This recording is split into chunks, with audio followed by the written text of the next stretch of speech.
Good afternoon, Marquette fans. Thank you for joining us today for this Marquette women's lacrosse game against Detroit Mercy. Alongside Zoe Comerford, I'm Maddie Adams. It is a snowy Sunday in Milwaukee today, but we are staying away from the weather here in the Dome at Valley Fields. Marquette now has a 1-2 overall record. They lost against Notre Dame in their first game of the season, but picked up a win 2 days later against Louisville, both here at Valley Fields. This past Friday, the team traveled to Ohio to play a game against Cincinnati. Although the score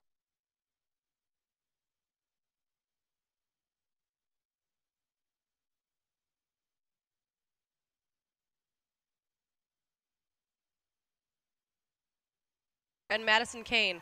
It's really great to see so many players of different ages and positions contribute so early in the season. Zoe, what were some of your takeaways from that game on Friday? I think the biggest one was that Marquette did not start out strong. They've been talking all year that they want to go out from the whistle and be strong, but they were down by almost 9 goals at one point, and even though they had that late comeback, they still couldn't bring the score to tie it. So they definitely didn't start out strong, and I think that's something they need to work on today. Definitely. So Marquette has to take what they learned in that game and move forward into today against their opponent, Detroit Mercy. Detroit Mercy has only had one game previous to today, which was on last Sunday, February 10th, against Ohio State. Here we have the draw control. Grace Gabriel in the draw control circle. And Marquette recovers it. Madison Kane.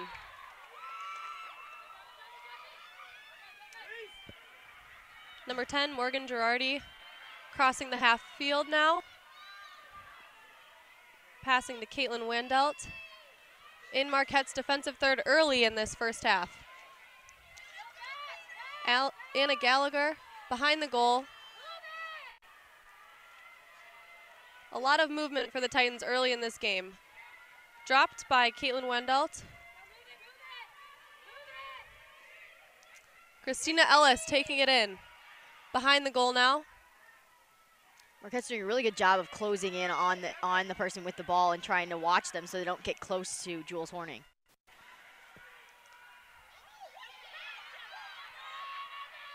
Very aggressive, this Detroit team. They lost 5-19 in their game against Ohio State, so it's thought defensive abilities weren't very, but it looks like they're bringing that into today's game. Liana Horning with the save and the ball now. Putting it out to Jocelyn Miller and up the field to Charlotte.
That's a foul.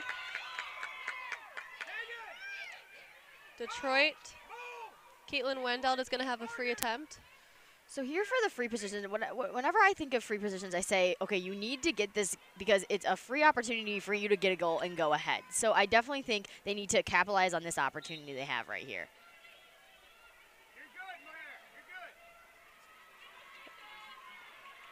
Runs around the goal and shoots it. Didn't take advantage of that free position. Definitely recovered. Lexi Kinman taking it in towards the goal. Passes it across. Another shot, missed. Goes beyond the goal and out of bounds. Detroit brings it back in. I mean, if you're looking at the stats, Marquette has 3 shots on goal and Detroit only has 1. So Marquette's defense is doing a fantastic job keeping them away from the goal. Detroit has taken over this game offensively so far, right from the start. There's been a lot of shots on goal, but no scoring yet. It seems as though the defense is also very strong for both of these teams, and they're very evenly matched. Recovered by Holly Anderson. Bring it in towards the goal again. Great pickoff there by Grace Gabriel. Charlotte McGuire, again bringing it across half field. That seems to be her theme today. You can see how fast she is, just how she's cutting through this defense, and she gets right there before she's hit. Charlotte McGuire fouled. That's going to be a free position for Marquette. Definitely great thinking on McGuire's part. Just take it up the field. Like, there's nobody else open, so I better just go for it, and then she gets fouled. So I think that was fantastic thinking on her part. Definitely. They're not stopping her, so to get this free position is big. This is the second free position for Marquette, so really they need to capitalize on this one because they have not been having success on the free position.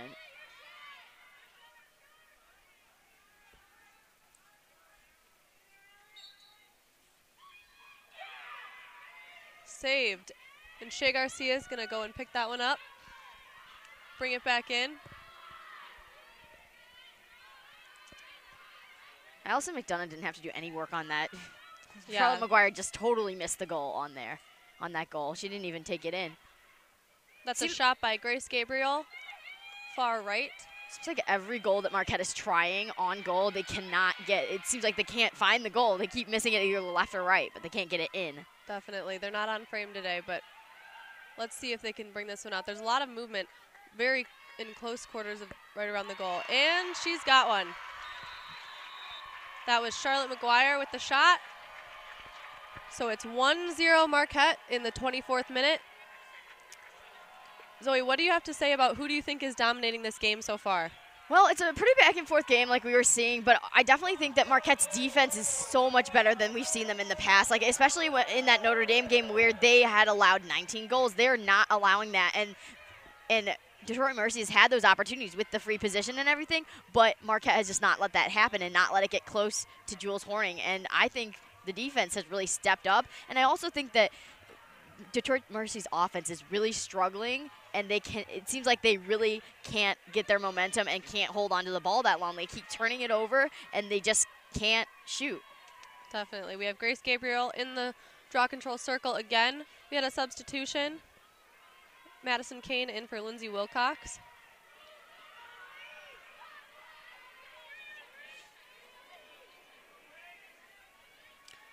Grace Gabriel is so good at these draw controls. She seems to win it every single time. She just collided. There's players down in the draw control circle. Gabriel and Meredith Moore. It seems as though they collided going up for the ball right after the draw control and they hit heads. But both are up now and it looks Marquette has possession. It definitely looks like Meredith Black is signaling for Grace getting off the field because she looks like she got hit right in the head. So I don't.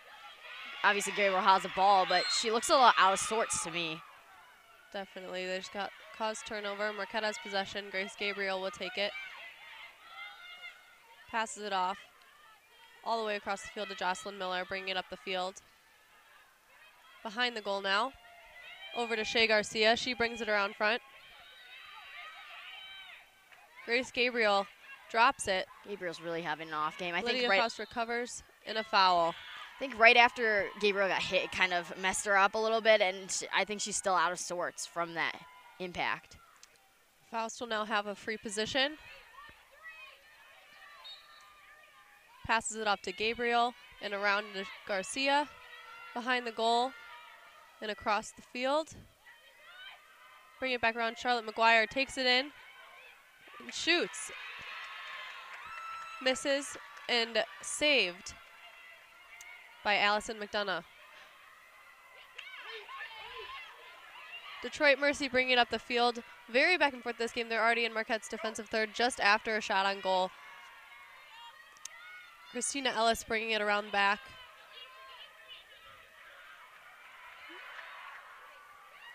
Dropped but recovered.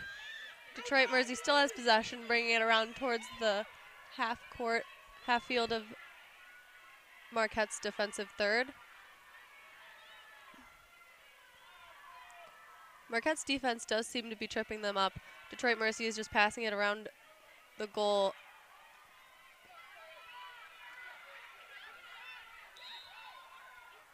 Dropped but recovered by Detroit Mercy. They're going to have a free position. Caitlin Wendell will take the free position.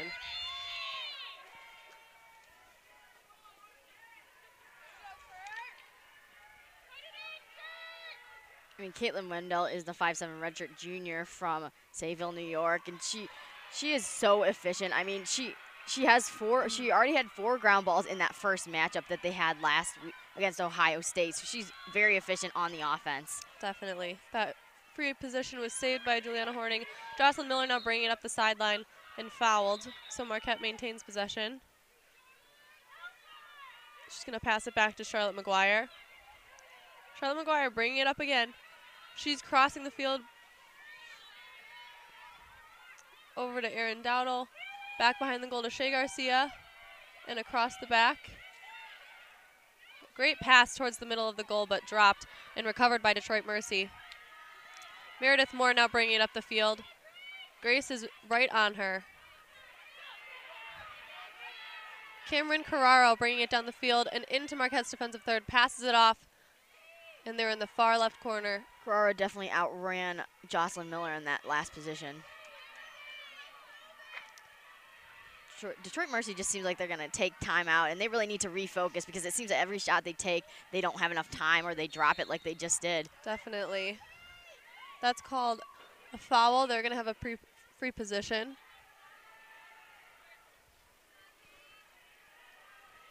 It seems as though whenever Detroit Mercy has an opportunity, they end up turning it over and or getting a free position, but they have not made any yet. Juliana Horning's having a strong season as the junior captain for Marquette. But that lets that one go. That's a goal for number 17, Caitlin Wandelt. Just as you were saying, Zoe, she's a very efficient player, so that goal is nothing surprising for her. She's been doing great so far this year. What do you have to say about her? Yeah, so last season, she had a really good season. She was the 2018 Southern Conference Offensive Player of the Year, and she was the first team All-Southern. She had 62 goals and 3.44 goals per game, so this is not unusual for her to have such a good day like this. So I'm going to say that there's going to be a lot more of her. We're going to hear a lot more of her in the next 90 minutes. Definitely. So we have a 1-1 score in the 21st minute. Here in the draw control circle, we have Julianne Cinder and Grace Gabriel. It's so interesting, I think, that in the draw control circle against a senior veteran who is also Big East Offensive Player of the Year, who was picked preseason, is playing against a freshman in Elise Harder from Detroit Mercy. So they're having a freshman go up against a senior, and I think Harder's doing a great job countering Grace Gabriel. Yeah, Elise Harder, she's a freshman that's doing great for Detroit Mercy so far this year. It's very interesting to see what the freshmen bring to the table because it's hard to have expectations for them, but they're bringing a lot. Grace Gabriel recovers the draw control, tripped and lost control, but will maintain possession right beyond half field. I definitely think Grace is hurting because even still, after that collision she had a couple minutes ago, she's still a little off her game. Like, she would never have done that before with 2 defenders on her. So it's definitely shaking her up a little bit. Yeah, it doesn't look like how she usually maintains the draw controls after that possession. Megan Manzuber passes it off. Grace Gabriel has it, taking her time as the offense adjusts, drops it, recovers it, passes it to Faust, and over to Shea Garcia behind the goal, over to Megan Manzuber, and back to Gabriel.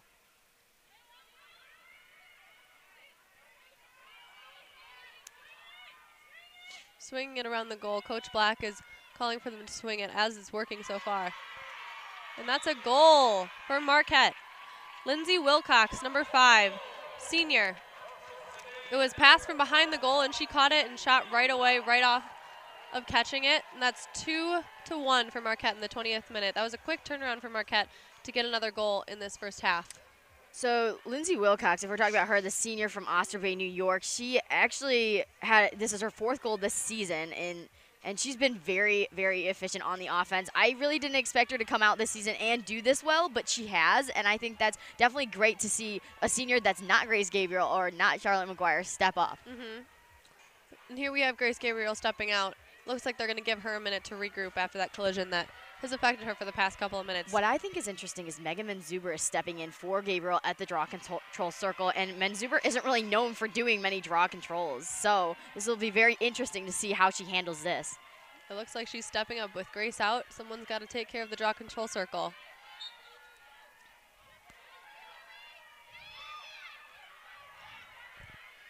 Elise Harder recovers it. Passes it off and bringing it into Marquette's defensive third. Morgan Girardi bringing it in towards the goal. Dropped it but recovered. Madison Kane knocked her stick and the ball fell out, but she got it back right away. Cameron Carraro passing it across the field. Meredith Moore holding it and figuring out where she's going to go, running around a lot. Passes it in, and a shot on goal, but blocked by Juliana Horning.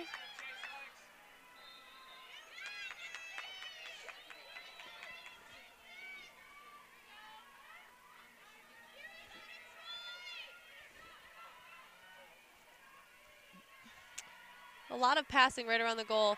Saved by Juliana Horning. I don't even know if that was a shot. It was more of a pass towards the goal, but Juliana saved it. Now Marquette has possession, bringing it up the field. Passing half field. Off to Charlotte McGuire, who's going to pass it long pass to Grace Gabriel, who's just subbed back in. She's bringing it into Detroit Mercy's defensive third towards the center and running towards the goal. She had a shot, but it went over and fouled. She definitely fell before she let go of that shot, so I don't think that was the best decision. I think she probably should have passed it to someone who is more in position for a goal. Yeah. Around the goal. Over to Faust. She will take her time and give it to Gabriel, to Charlotte McGuire.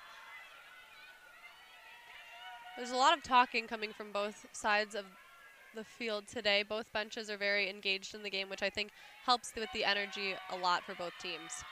I definitely think Notre Dame was a little bit more loud. The last time that they played Notre Dame, their home opener, Notre Dame was super loud. So I definitely think that had something to do with why they lost. But I think today the fact that Detroit Mercy isn't too loud is definitely helping Marquette. Yeah. And dropped, but recovered by Detroit and passed back to their goalie, McDonough. Bringing it up the field, we have Sarah Lucas. Drops it, but maintains possession. Passing it over and across the field to Tegan McManus.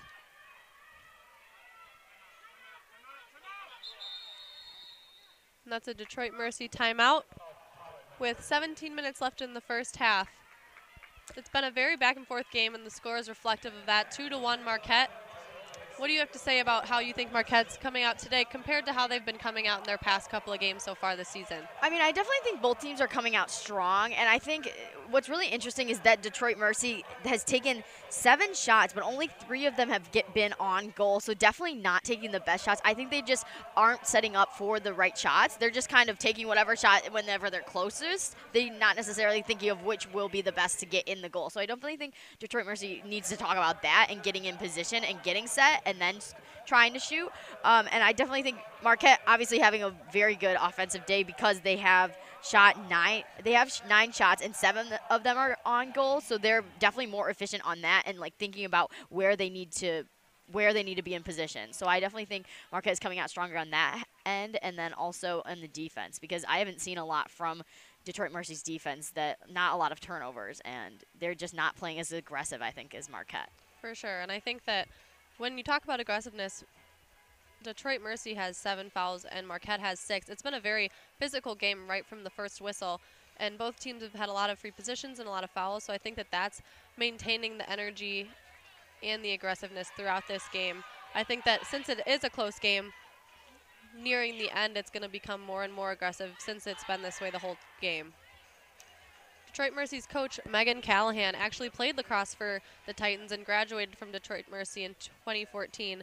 This is her first year as head coach, and having been involved with this program for so long, Callahan says it's a very special program to her and a great experience to be able to now, once have been a player, to now be a coach. I mean, that's such a special thing. I mean, you don't see that much. I mean, you see like head coach Carolyn Keeger. She played for Marquette, and now she's coaching Marquette. It actually happens a lot more than you think, but it is such a special thing when you are coaching because you have so much invested, because you have played and you know how it is to be a player. So then you go, and when you're coaching, you have a real strong relationship with those girls. Totally. I mean, in comparison, I mean, Meredith Black, she's in her 7th season, and she's just really turned this Golden Eagle team around. They had their first Big East tournament berth last season, so definitely has done a lot for this program. Detroit Mercy and Marquette's defensive third. Gabriel goes down.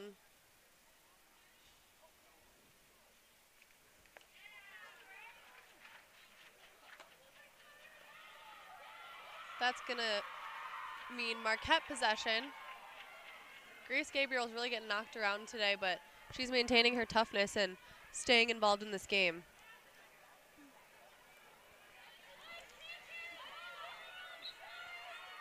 She's going to pass it far past to Jocelyn Miller. Jocelyn Miller running down the sideline. That was not a great pass by Miller.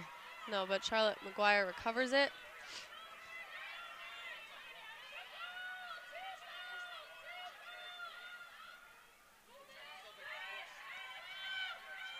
You hear Coach Black and the rest of Marquette's coaching staff yelling for them to swing it, which it seems like has been their offensive plan all day. They've been passing it around the goal, and it seems to have been working. And then right when they have an opportunity, they get a shot off. Grace Gabriel with the shot blocked, and Detroit Mercy bringing it down the field.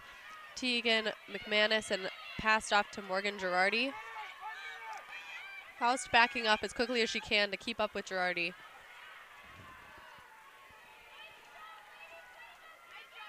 My biggest surprise is Morgan Girardi. Last season, she was a first-team All-Southern Conference. She enters the season with 119 goals, and she has not scored a goal yet this season.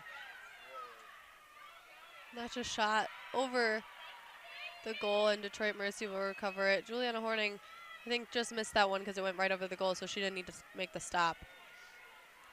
Morgan Girardi passes it off to Meredith Moore. And a shot on goal, but hits the side post. And it looks like Jocelyn Miller will recover it.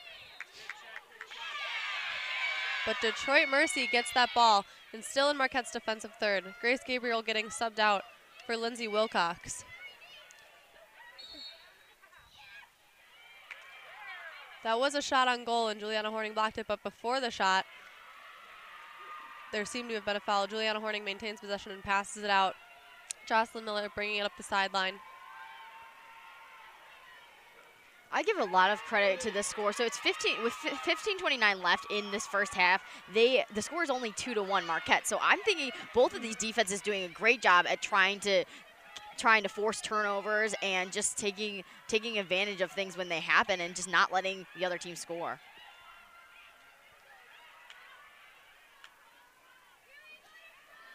Detroit Mercy taking the moment to regroup and make sure their offense is all in position. Caitlin Wandout passes it off. Now Meredith Moore brings it towards the goal and passes it off again. Saved by Juliana Horning. That shot was very close by Detroit Mercy. Juliana Horning takes her time and passes it out to Anna Gallagher. Off to Charlotte McGuire. Charlotte trying to outrun them and nearing the sideline. Pass it up to Shea Garcia. Seems as though Marquette has Detroit Mercy not ready for their offense, so that was a quick turnaround, but now that they've regrouped, Marquette's going to have to step up their offense right here. Wilcox just had a real ill-advised shot to Megan Manzuber. Manzuber wasn't even ready for it, and that's why they kind of lost control of that ball. That was a pass from behind the goal to Charlotte McGuire, and she tried to shoot it, but went just far left. Swinging it around again. Passing it in.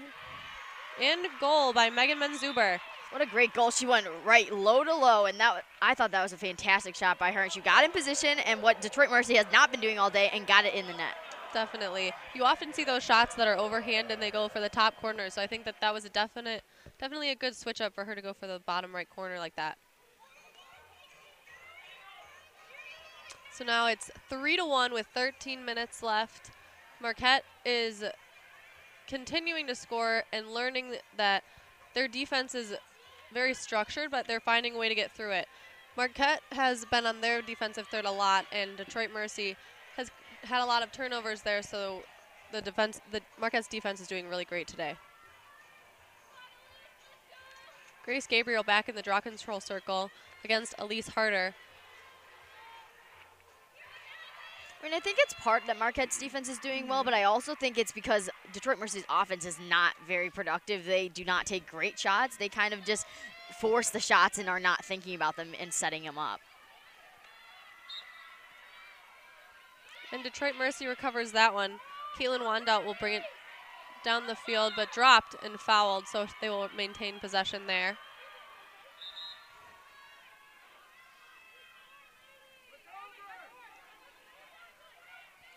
Long pass towards the defensive third. Now Detroit Mercy bringing it across half field.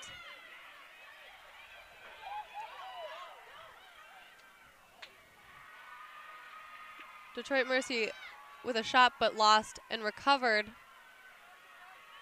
Getting fought over by Marquette and Detroit. Still rolling towards the sideline, and Detroit will get that possession. It was Jocelyn Miller and two of the Detroit Mercy players going at that ball, but it was kept rolling away from the goal. Detroit Mercy will bring it in again. Get swung across the field towards Julianne Cinder.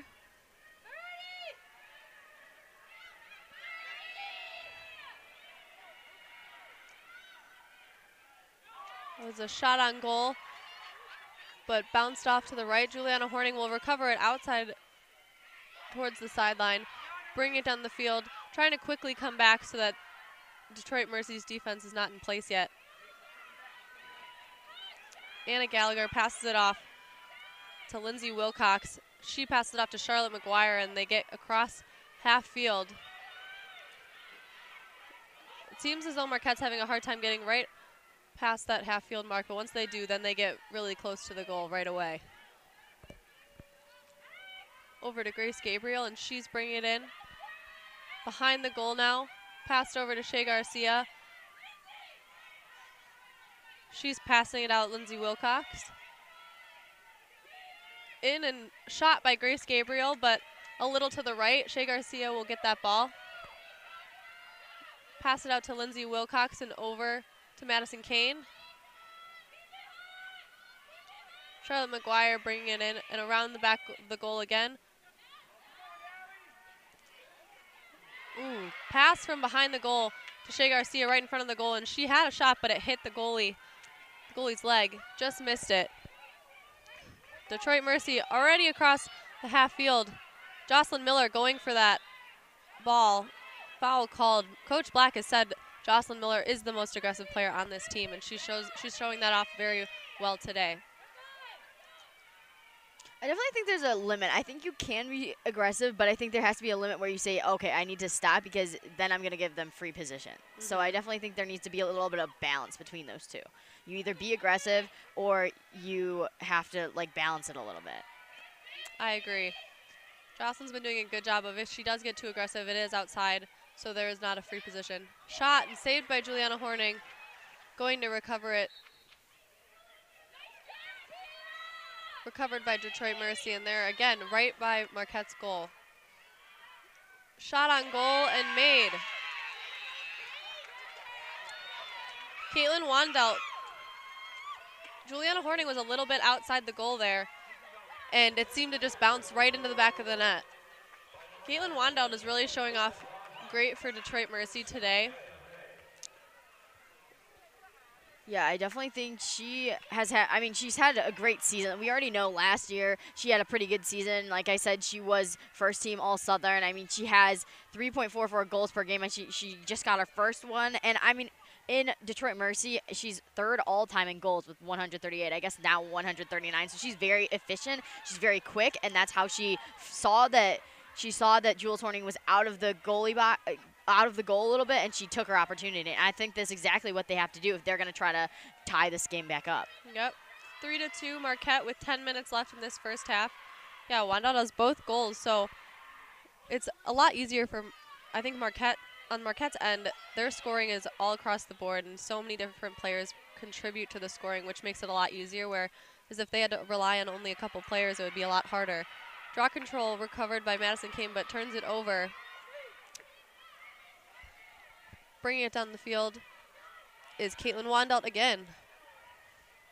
Taking their time, passing it and swinging it across the field.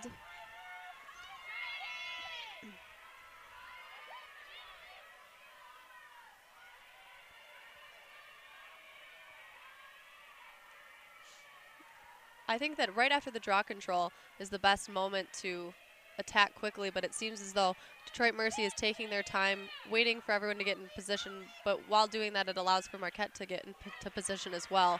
Saved by Juliana Horning. But I definitely think it's actually a good idea to do that, because if you go right out from the attack from the draw control, they kind of know what you're going to do. And I think just like taking time and knowing that you need to set up your shots is a good thing as well, because they've had 12 shots or 15 shots, and only 8 of them have been on goal. So not very efficient in like setting up and positioning themselves for taking the right goals. Seems as though Marquette's doing the same tactic. Madison Kane back to Shea Garcia and around the back of the goal. Passed in to Charlotte McGuire and makes it. Those goals are so efficient. Right pass from the back of the goal and straight to Charlotte McGuire, where she has a full-on shot and she's running towards the goal.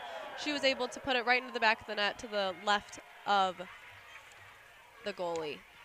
You know, and I said this yesterday on Wire Sports Weekly that Charlotte McGuire has really stepped up this season. I mean, she's a graduate student. She knows this is her last year, and she has already had 2 goals in this game. She leads the Golden Eagles with those 2 goals, and I think she's just so efficient and really has taken her game to a different level this season. And I think there's a lot of good things that are going to come from her in the future, in the next couple games. I totally agree. That's a timeout from Marquette.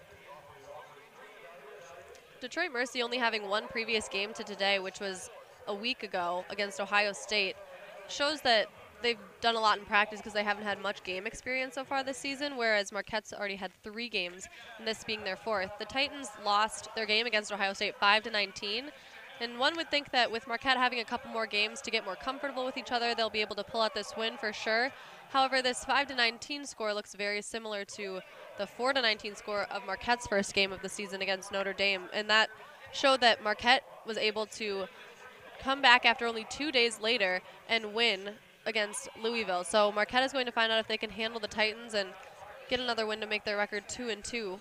I think it's a big asset to be able to turn around and after a big loss be able to pull out a win. I mean, I agree, but I think both of these teams are really out for blood. Both of these teams want to win. They both have just lost, and I think this is something that if you're Detroit Mercy, you're looking at this like, okay, Marquette is 1-2 and we're 0-1. We have not won a game this season, and we really need to pick up the pace here. And if you're Marquette, you're thinking, okay, we just came off this really close loss against Cincinnati on Friday, and we really need to pick it up and kind of get out from the whistle. And I think they've been doing that a little bit, but I also think that they've gotten a little bit more lenient in the past couple minutes with their defense, and they've been a little bit slacking with the defense in the last few minutes. Yeah, I think that I agree with after a loss, you have that little, even more so you want to win because you want to make up for that loss and make your record big. And in the beginning of the season, it's definitely going to set the pace for how the rest of the season's going to go.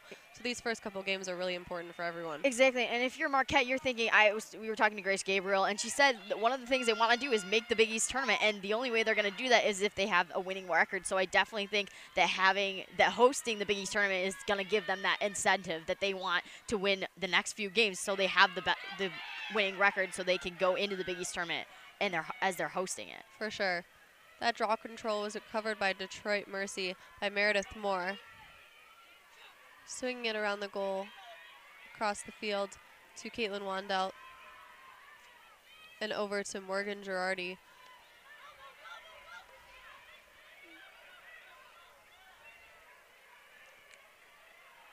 Around the back of the goal and getting swung around again. Almost a cause turnover by Grace Gabriel, but Detroit Mercy kept it.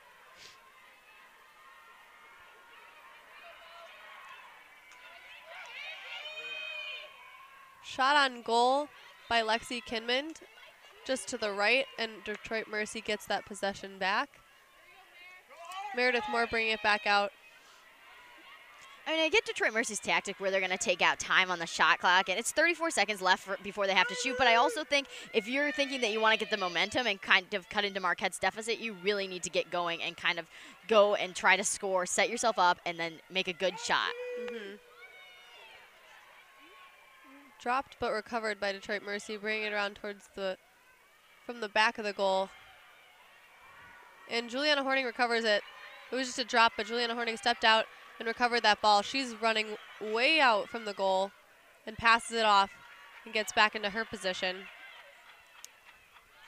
Across the field and bringing it down towards the sideline and towards the goal. We have Erin Dowdle. Behind the goal now is Shea Garcia, and she's going to try and pass it right into front with a good opportunity and a goal.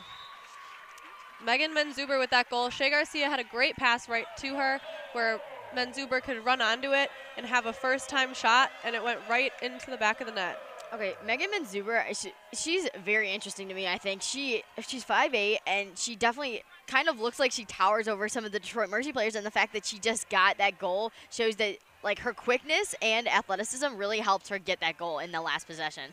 So I definitely think she's a big asset. I mean, that's the fourth goal for her this season, and it's her second goal today. So definitely seeing a lot of production from her and offensive success. For sure. It's great to see that quick turnaround for Marquette. They went right into the defensive third of Detroit Mercy and were able to get a goal pretty quickly, which in this first half is somewhat low scoring based on both of these teams' past games. So there's definitely still room for them to come back. So Marquette needs to keep up with their offense. No, and I think one of the things that you do in lacrosse, it's a game of momentum, and you really need to find your momentum and not play the pace of the other team. But I think Marquette was definitely playing the pace of Detroit Mercy. Detroit Mercy likes to play it slow, and that's how they were playing it the past 15 minutes. Mm-hmm. Speaking of momentum, that draw control was recovered by Grace Gabriel, and they're quickly in Detroit Mercy's defensive third. I mean, Marquette likes to play it fast, and the fact that in the past 2 minutes they've been playing their game, that's really going to help them score the goals that they want to. You can totally see when Marquette feels into their rhythm, and I think that now that they've understood what Detroit Mercy is all about after most of this first half, they're definitely functioning a lot better and quicker and more efficiently.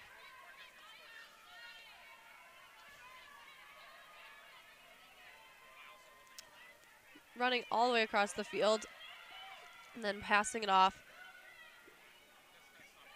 Grace Gabriel passing it out again and across the field to Kate Sacadato and over to Shea Garcia. Behind the goal to Grace Gabriel.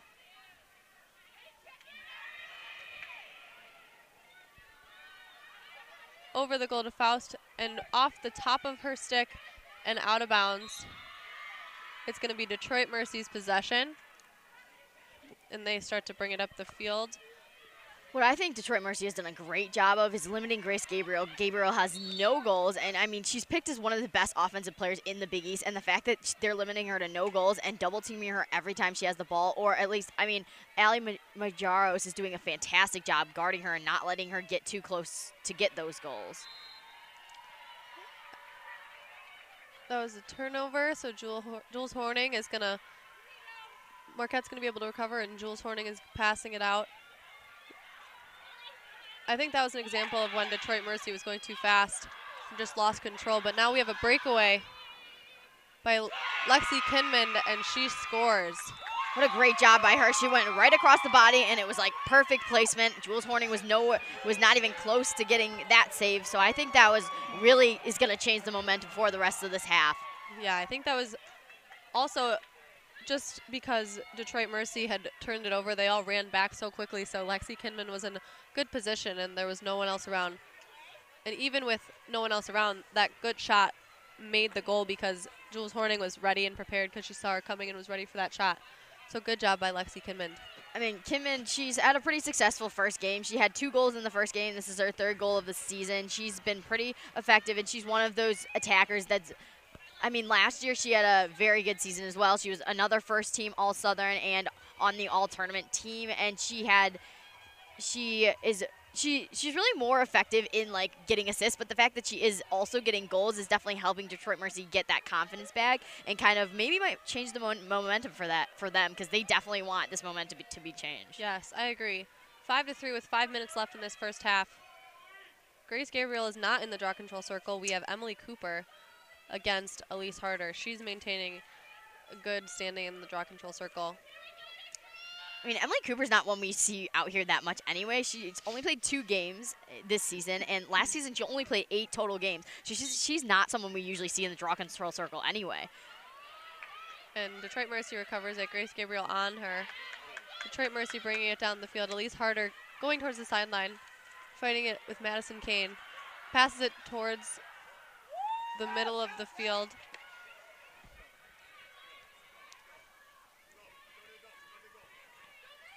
Detroit Mercy taking their time, subbing out Elise Harder for Meredith Moore.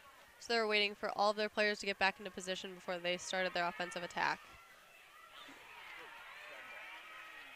Jocelyn Miller recovers that dropped ball, running down the sideline. She's beating everybody in her way, speeding past all of the Detroit Mercy players. And just like that, it's in Detroit Mercy's defensive third. Madison Kane dropped but recovered by Megan Menzuber and passed behind the goal to Shea Garcia. And passed out to Grace Gabriel. She hands it over to Madison Kane and back to Grace Gabriel. It seems as though Grace Gabriel is very good at just passing it to make some movement, even if it's not necessarily an effective pass, just to move the ball around is great. And that's a great shot. It's a cross-the-body shot by Charlotte McGuire. She just had a fantastic season. I mean, now she gets her 3rd goal of the day, and I mean, she now has 11 goals on the season, so she is leading the Golden Eagles in scoring. So I think she's had a real big season, and I think we're going to see a lot more out of her. I mean, not just today, but also in the coming weeks. Yeah, that was an awesome shot, very far out. Usually you see goals that are a couple feet out from the goal right when the attack is really intense, but that was a great outside shot, and I don't even know if the goalie was ready. Allison McDonough is a great goalie, and I don't think she was expecting that shot. I mean, I think what's interesting is that Detroit Mercy is doing a great job of blocking or not limiting Grace Gabriel, but it seems like they can't limit Charlotte McGuire. So I definitely think that in their timeout, they need to talk about how are we going to try to limit her. She already has 3 goals on the day. How are we going to stop her? And why can't we stop her?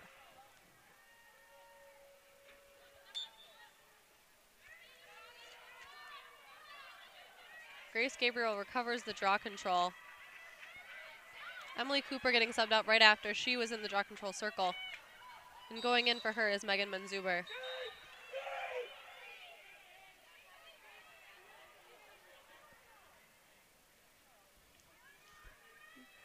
Marquette's going to get a free position here. You have Grace Gabriel, one of the top scorers in the Big East, and she's going for a free position. She does not miss these very often, so it will be interesting to see, since they seem to be, Detroit Mercy has been limiting her really well when she's on the run, but they haven't had a free possession against her yet.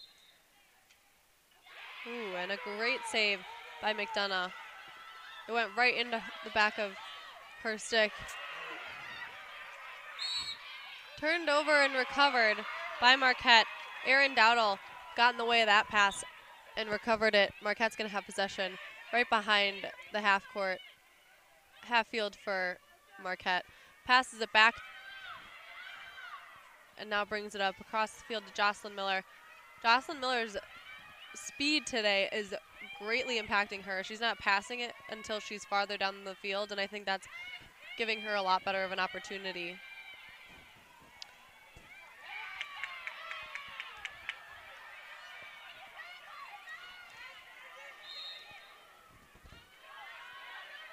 Detroit Mercy's going to get that ball.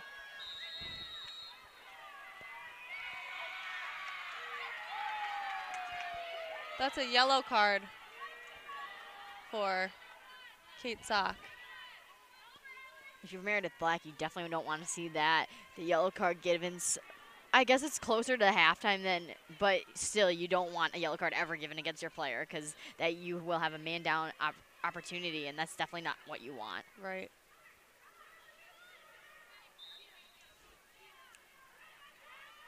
I mean, and even in lacrosse, women's lacrosse, you do not see a lot of yellow cards being given out because they're only wearing the goggles. Like the men get the helmets and all of that, so it's a little bit more physical game. So the fact that they don't have all of that protection is not as physical, and they whistle at literally everything. Right.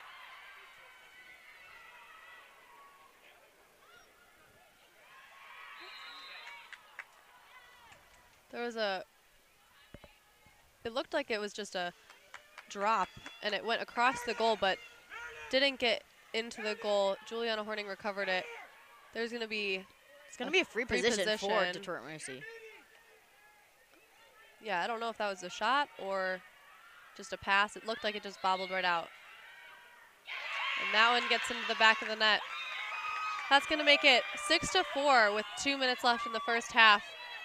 It's so back and forth. I think that Marquette had a good string of a couple minutes where they were definitely dominating the game and they had good momentum, and Detroit Mercy is not giving up. I think that these teams are very evenly matched on both ends of the field. I do as well, and I think one of the things that I think Detroit Mercy is doing fantastically at is the fact that their defense can limit Gabriel and Sakadato, but I mean, obviously they can't limit Charlotte McGuire, but they have been limiting the other players. So I think that's a big part of why the score isn't so much higher than it is for Marquette right now. Right. I think that the fact that they are shutting out Grace Gabriel, that's where it is so important that teams are diverse, and we have players like Charlotte McGuire. Marquette has players like Charlotte McGuire, and across the field there's so many players that can contribute to the scoring, not just Grace Gabriel. So when teams do realize how effective Grace Gabriel can be, there are other players that can step up and contribute for Marquette. And the draw control almost recovered by Gabriel, and then finally gets it after going towards Detroit Mercy's goal. Charlotte McGuire bringing it in. Emily Cooper's been doing the draw controls, and then right after, Megan Menzuber is subbed in, so she is getting a lot of experience with those draw controls, but after that, not much else. Behind the goal, passed off to Megan Menzuber and across to Madison Kane and over to Grace Gabriel.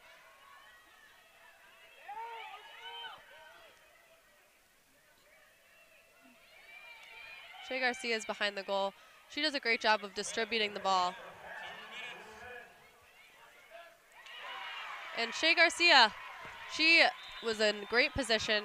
Grace Gabriel found her running across the goal, hit her in first time shot, hit into the back of the net. Shea Garcia does a great job of distributing, but also positioning. I think that she's always in a great position to either see the field the best from behind the goal, which I think is a great spot to be, and when she has an opportunity, she is in the perfect placement to get that pass and get a shot in a good position. I mean, I definitely agree, and I mean, this is only her first goal of the day, but it's her 7th of the season. She's been having a fantastic freshman year, I think, and I think one of the things that makes her so effective is, like you said, she does get in position. She doesn't take these just shots out of the blue or from far away. She gets in position right from the goal, and she sees where the goalie is and goes around them, and I think that's something that will really help her in the next 4 years here.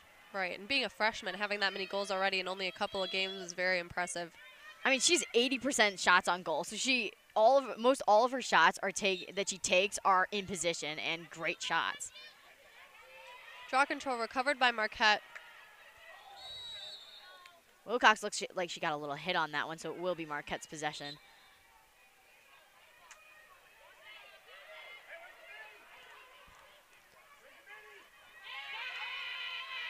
Passed right out. It looks like it just missed Dowdle's stick. Dowdle was not ready for that pass, so I don't know. I don't think Wilcox should have passed it to her.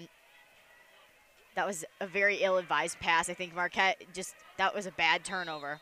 Yeah, Grace Gabriel went for that ball, and Girardi ended up falling down, and Detroit Mercy's going to have possession there.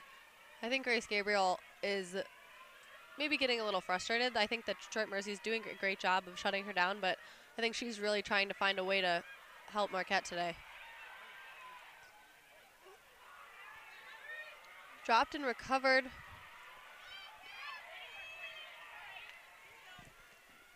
By Marquette over to Juliana Horning and all the way across the field. I think Marquette has a minute now to regroup and get into their attack. It seems as though Detroit Mercy has had a lot of turnovers right before they're about to have an opportunity to score, and that's a drop by Lane Dolan.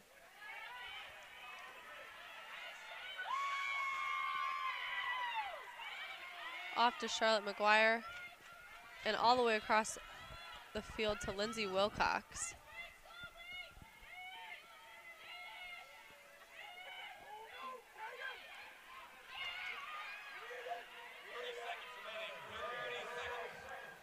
The shot clock is off and there are only 25 seconds left. It looks like there's a wrestle for the ball right in there.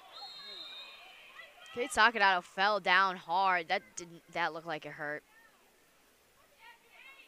It seemed as though they weren't even going for the ball anymore, just trying to get their team in as far as they could.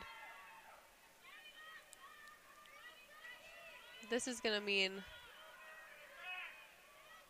that Marquette is going to get a free position. Kate Sock is taking it right from the center with 20 seconds left. And blocked by McDonough. This is becoming a very, very physical game. Yeah.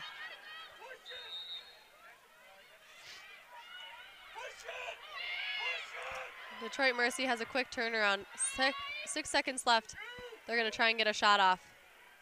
Juliana Horning saves it. And that's going to close out the half. 7-4 Marquette. It's getting to be very physical in this game, being such a close game. Like we've been saying, these teams are very evenly matched in the offensive and defensive ends of the field. It's going to come down to what team can be effective offensively. I think that both goalies are very impressive.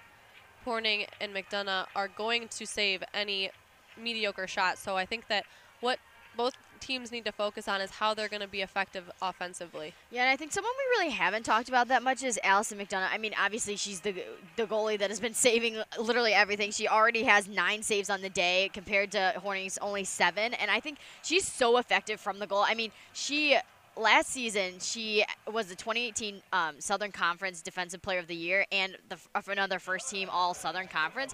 She was very effective from the goal, and it seems like she saves everything that comes at her. And, like, anything you throw at her, she'll save. And I think that's a really good quality to have on your team. And I think that the reason that Marquette the score is not higher is because she is so effective. Definitely. Well, now it's halftime, so we're going to take a break, but tune back in to see the second half. It's 7-4 Marquette. So tune in to see who's going to win, Detroit Mercy or Marquette.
Welcome back. We're here at Valley Fields for Marquette versus Detroit Mercy.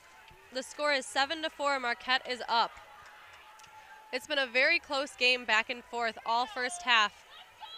And we have another half to see how the physicality is going to play a role in this close game. Do you think that is going to be a big aspect of the second half, Zoe? Yeah, I definitely think it'll be interesting to see who comes out with the momentum, because I think whoever comes out with the momentum right after half is usually the team that will go on a run and that will end up winning the game. So it's going to be interesting to see if Detroit Mercy has that drive to try to tie the score, or if Marquette is going to go on a run and even further the score even more. Yes, I agree.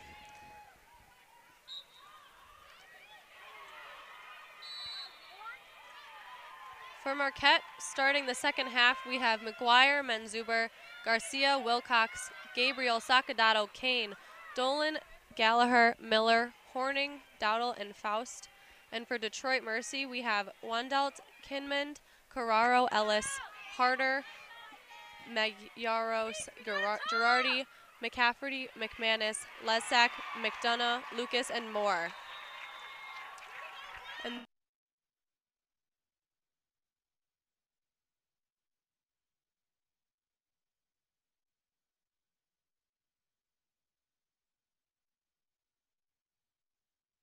yes. That's coming out with the determination. Yes, just as you said, whoever comes out with a little bit of momentum is going to be the one that takes away this game, and that's Charlotte McGuire with another goal. We have been saying how she is the one who's stepping up, with Grace Gabriel having been shut down for majority of this game in the offensive third for Marquette, that other players are stepping up, and Charlotte McGuire is definitely the front runner for people stepping up in this game. She has 4 goals, and that's going to make it 8-4 for Marquette with less than 30 seconds into the second half.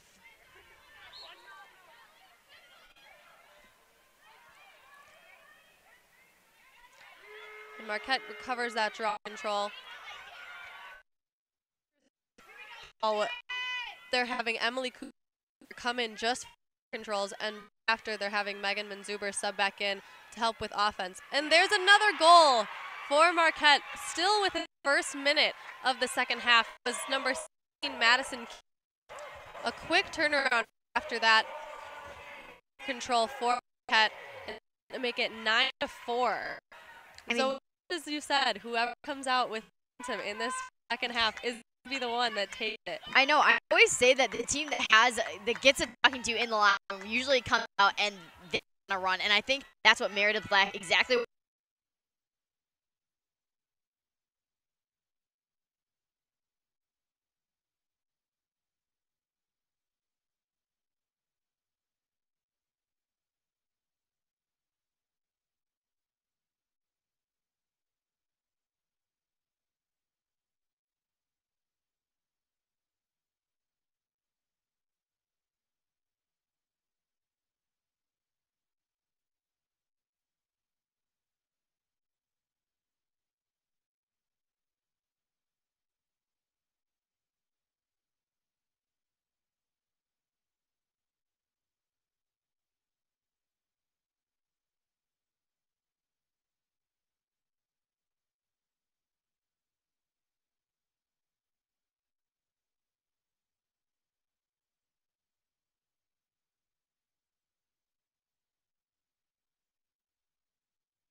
I think that helps them a lot, but I think that if they did that the whole game, it would start off that momentum from the very beginning. And now that they have a good lead for the time being in the game, they're definitely contributing to the energy of the players on the field. And that's another goal for Marquette. Shea Garcia with a shot. She was wide open. And like we said before, great positioning. She was wide open right in front of the goal and was able to put it right past McDonough. What I think is really interesting about Garcia, when we're talking about her, she's a 5'5" freshman attacker, and in high school she was all county, all state, and an all tournament on the all tournament team as a senior. So she has brought what she did in high school to what she's doing in college, and I think that's a great asset to have as a freshman and already having being one of the leading scorers on your team. Yeah, I totally agree. Shea Garcia, she her and any freshman, really, you don't really know what to expect of how a freshman's going to play in actual games. You can predict based on how they are in the off season, how they are in practices and everything, but once it gets into a game, the real players come out, and I think Shea Garcia is proving that she is going to be a big contributor for this Marquette team. And Detroit Mercy calls a timeout. It's 10-4 with less than 2 minutes into the second half, where Detroit Mercy has already given up 3 goals. Yeah, in just the first 2 minutes. And I think if I was Megan Callahan, I would be telling my team, okay, you guys have got to get a little bit more aggressive on defense. They are very, very lenient in, like, and they're not attacking the person with the ball. They're staying a little bit further away, and they're not double teaming them or anything, or anything how they were playing in the first half. I thought in the first half they were doing a great job at shutting down Grace Gabriel and shutting down Charlotte McGuire and Shea Garcia. But I think the fact that now Marquette has come out with this energy, I think it's really tearing down their defense, and I think they really can't overcome that. But I think since lacrosse is a game of momentum, that if they change their if they get a goal in the next couple minutes, it'll shift the momentum a little bit away from Marquette, and that's what they kind of want. 100%. I think that they're definitely going to have to make some changes in these next couple minutes if they're going to stay competitive in this game. When there's so much scoring within a short duration of time, it's so hard to come back from. So I think that they definitely needed that timeout to regroup and say that that is not how we wanted to come out, but we still have time to turn it around. I mean, I definitely agree, and even in the Notre Dame game, the first game of the season for Marquette, they did not come out strong. They got down early, and I think that's what Detroit Mercy is doing. They got this. There's this huge gap between the score. It's 10-4, and they feel like they can't come back because they don't have the momentum. Right. Again, it's still a physical game, with the score getting a little bit farther away from Detroit Mercy's. I think that will either pick up if Detroit Mercy gets closer, but I think it's still going to play a big aspect in this game because both teams are very physical. And that was a shot right across the goal. It just missed the frame. Juliana Horning didn't even need to touch it. Looked like that was going to be a pass, and nobody was over there from Detroit Mercy to get that. No, there's been a lot of those today where we're not even quite sure if it was meant to be a pass or a shot, because there's been a lot of off-frame shots today, except for that one.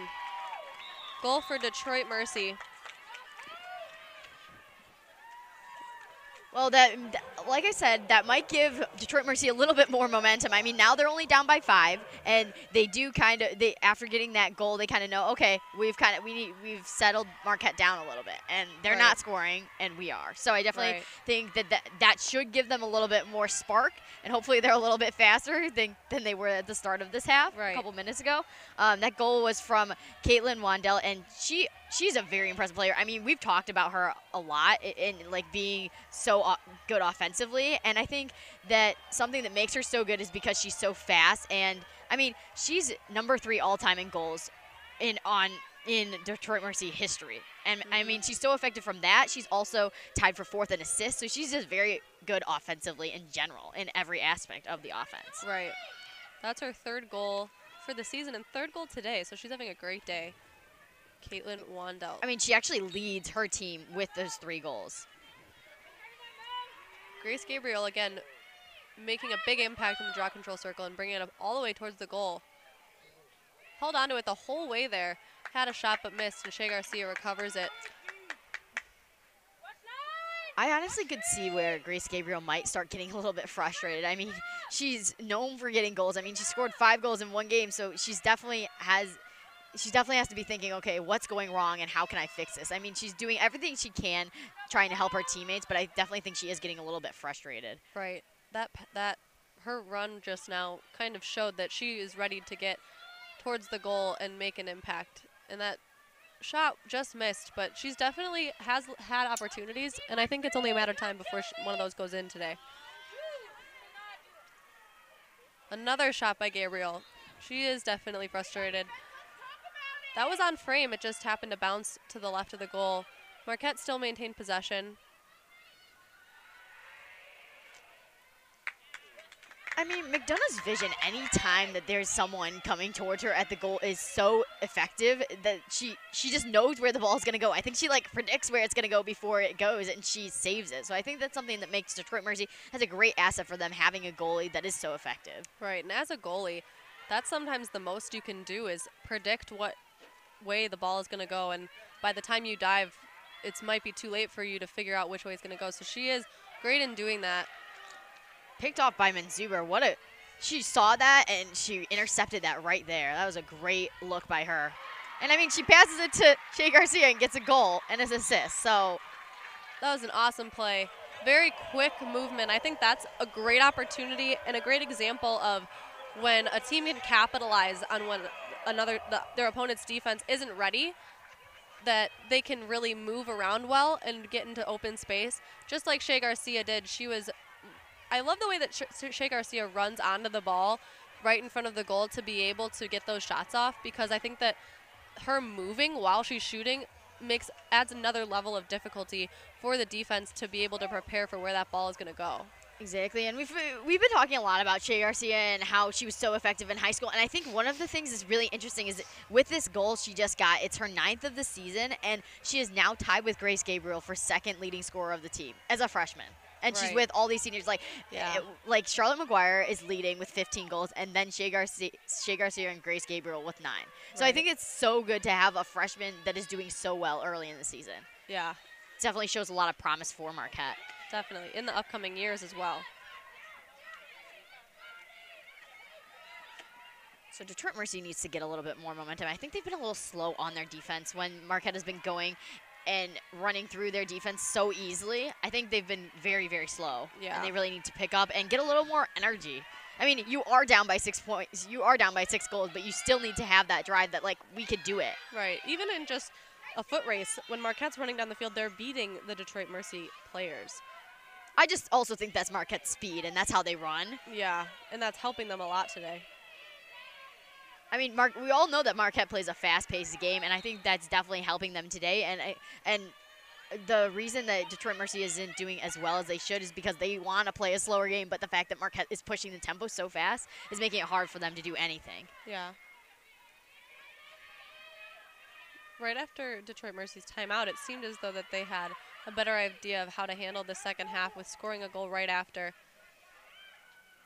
Exactly. And I mean, even that goal, I think Detroit Mercy does not take the best shots. I mean, they've taken 21 shots, but only 12 have been on goal. And like we've been saying all game, they have not taken the right shots. I mean, they take shots, but they're not the right ones. They're not when they're set up, or they're not when they're ready or anything. They're just taking them to take it. And Marquette does that on occasion, too. I think everyone sees an opportunity maybe personally and gets too ahead of themselves and shoots it when it's not maybe the best.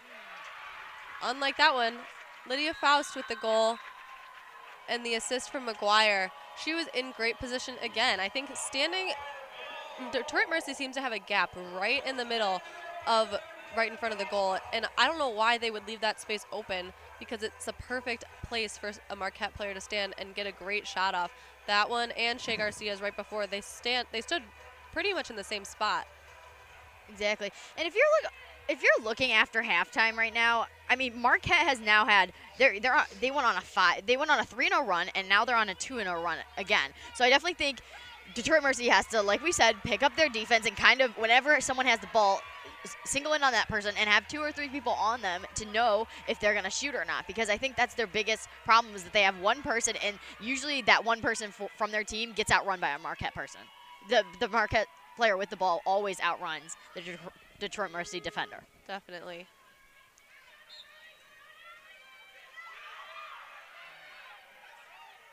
We had Abby Lippold sub in just now, and she almost won that draw control in her first seconds of being in, really.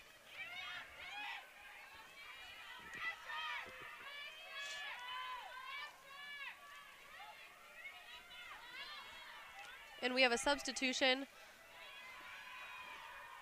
Number 9, Megan Manzuber in for Emily Cooper.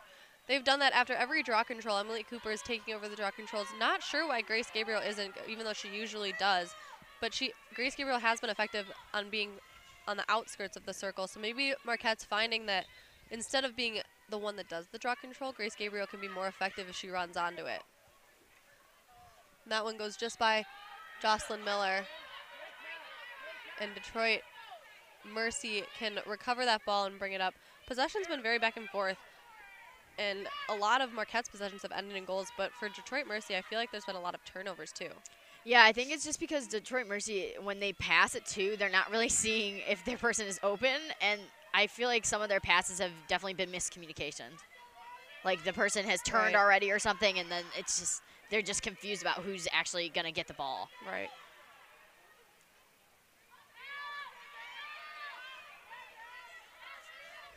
I mean, it's really interesting to see Detroit Mercy. I mean, they have such a senior-laden team. I mean, they have one freshman out there, which is Elise Harder. And I guess it's the same for Marquette. They have Shea Garcia, but it's definitely – it's always good to see when there is at least one freshman out there to keep the team new and fresh, you know? So it's not always just having all of these seniors lead the team. And which I mean – yeah, why it's great to see Elise Harder for Detroit Mercy and Shea Garcia for Marquette. When a freshman contribute right away – the team can put confidence in them and put them out on the field, but otherwise it's very comfortable to rely on experience, which is, like you said, Detroit Mercy is such a senior-driven team, and Marquette has a lot of older players that mostly take up the roles for this team.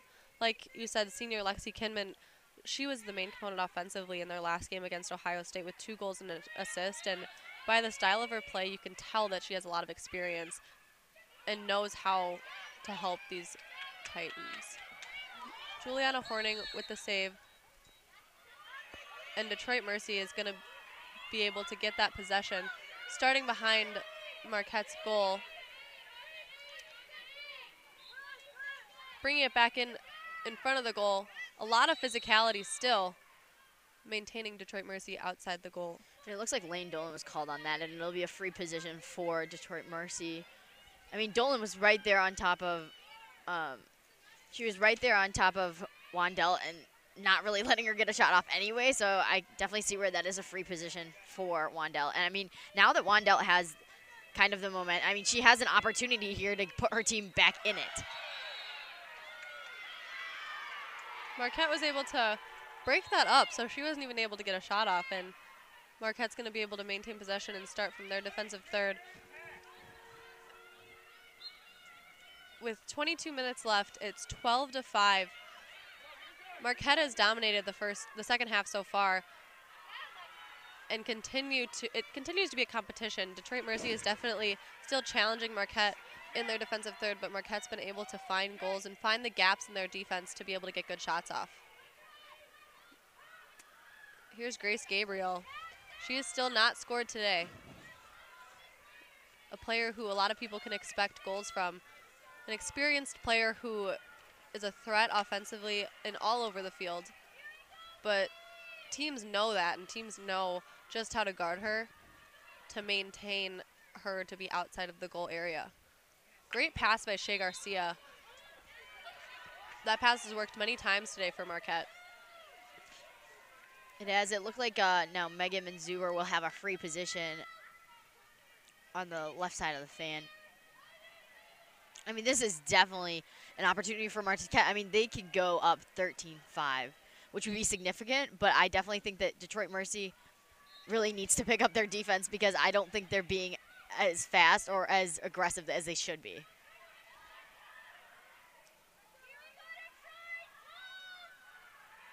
I mean, we could even say Marquette's had possession for majority of this half. Definitely, and there's a goal for Marquette. That was Megan Manzuber. She's a junior, and like we've been saying, that experience is playing a big factor in this game.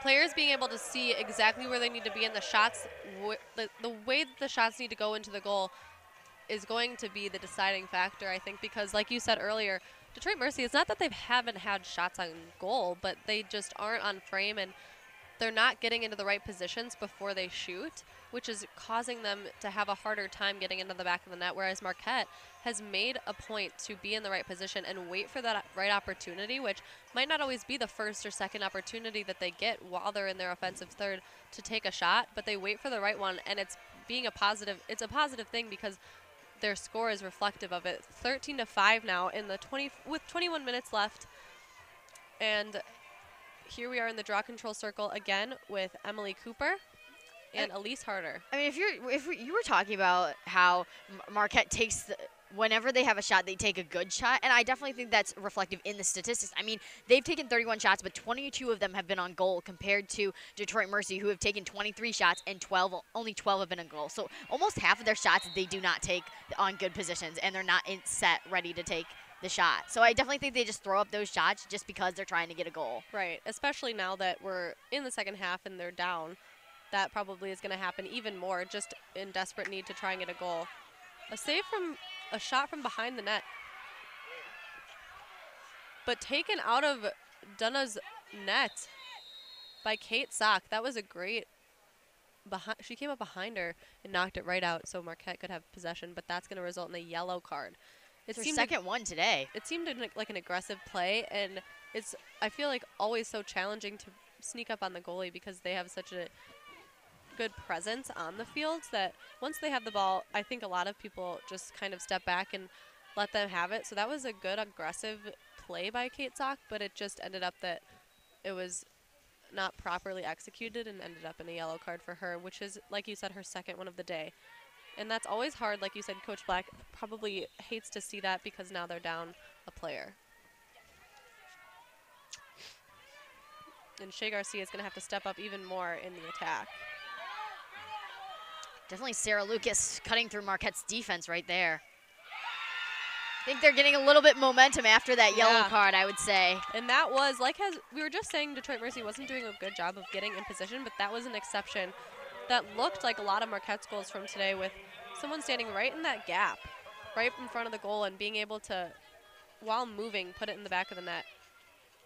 It's definitely a high to low goal there. I thought that was one of their best goals of the day. I mean, they were in position, agree. They were set, their feet were set, they were just ready for that goal. Yes, that was by Emma Lesak and assisted by Meredith Moore. It was her first goal of the season. With 20 minutes left in this half, it's 13-6 Marquette, but definitely Detroit Mercy is not slowing down. Emma Lesak, she had 13 goals last season and out of 16 games she played, so she wasn't the best offensively. So definitely it is interesting how that was her first goal of the season, and she has been a little bit more offensive in this game specifically. So the 5'9" senior has really stepped up just today, I think. I mean, just showing that she already has a goal. Right. As I'm noticing in that draw control circle, Emily Cooper does it differently than Grace Gabriel. Grace Gabriel is usually across from the opponent, but Emily Cooper stands next to them. And wow, there's a goal for Grace Gabriel, her first of the day. Great to see her being able to contribute now. And I think that now that she's figuring out that they are guarding her very well, she's finding ways around it and seeing what they're used to her doing and trying to do different tactics to be able to go against what maybe the film has shown Detroit Mercy about what she can do. And I think that shows that she's a great player because it shows that she can not only do how she can only, she doesn't just play one way. She can change it up and adjust to be able to be successful. Yeah, exactly. And one of the things I love about Grace, I mean, she's so effective offensively, and last season she set single season records in goals with 56 goals, 67 points, 107 draw controls, and 31 caused turnovers. And she's the all-time leader in goals and draw controls. So she's just so productive offensively that, I mean, it's going to be hard to see her leave after this year. Right. So, it is. Definitely one of the things that Meredith Black has said many times is that Grace is just such a great player and she's such a good leader. So I definitely think they're going to use her and try to get her to lead this team. And obviously already with Emily Cooper in the draw control, they're trying to get someone to step up for Grace next year. Right, which I think is a good thing that Marquette's doing because while it is nice to be able to rely on these experienced players, it's realistic to understand that their responsibilities are going to have to be transferred on to younger players in the upcoming seasons. So I think that right now they are relying on a lot of these older players because they're still here. But it's smart for the draw control circle to be focusing on Emily Cooper and whoever else may be able to do that position.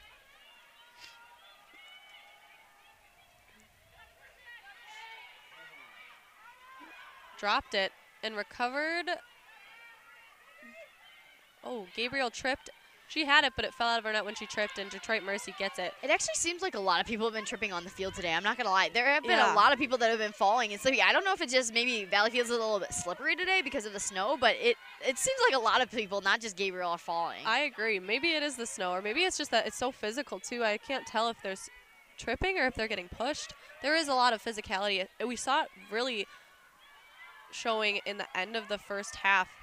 And with there being a lot of time left, that isn't being a huge aspect right now. But I think that if the score gets closer when the time runs lower, that's going to be a bigger component of this game with both teams being so close in abilities. Caroline Stellar and pass but missed.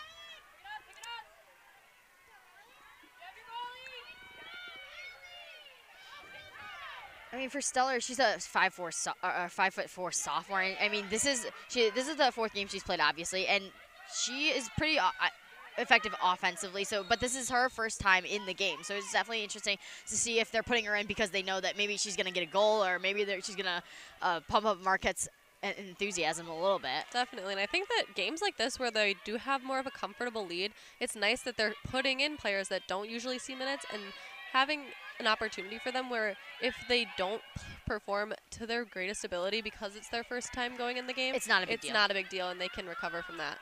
In Marquette's defensive third, it was bobbling, and Juliana Horning recovered it, saved it, and put it down onto the floor to be able to recover it, and everyone ran back towards Detroit Mercy's defensive third.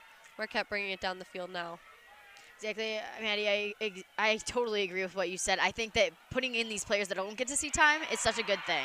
Definitely. Just like Caroline Peterson. Goal by her, number 12. I mean, that's her first goal of the season. Like, you are putting in players that usually won't get goals and that have opportunities, and that gets their morale up and being able to have that in-game practice. Yeah, and being in a game where you can have a little bit of leeway if they don't score, if they don't perform the greatest, then the score is like still not affected, or they can have a positive impact like that just did. That was a quick turnaround for Marquette. There wasn't a lot of passing around the goal and before that shot, and I think that is almost a good way to do it because they're not expecting you to shoot right away, but Caroline Peterson was in a good position and was able to get the ball in the back of the net.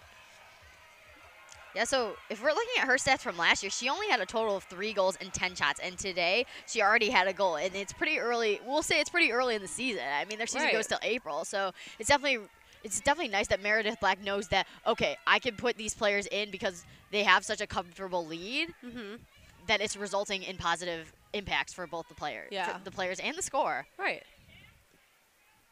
But I definitely think if I'm Detroit Mercy, if I'm Megan Callahan, I'm saying, okay, we need to regroup here. We need to think about how we're handling the ball and stop turning it over because this has been a huge problem for the Titans because I feel like every time they have the ball, they either turn it over or cannot score. Right.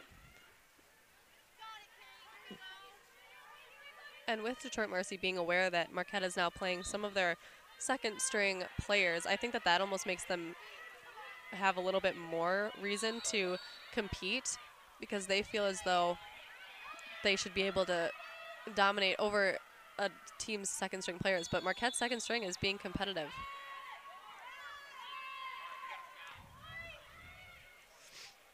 "17 minutes left in this second half. Marquette leads 15-6. We have some movement and positioning on the field for Marquette. Megan Menzuber getting subbed out.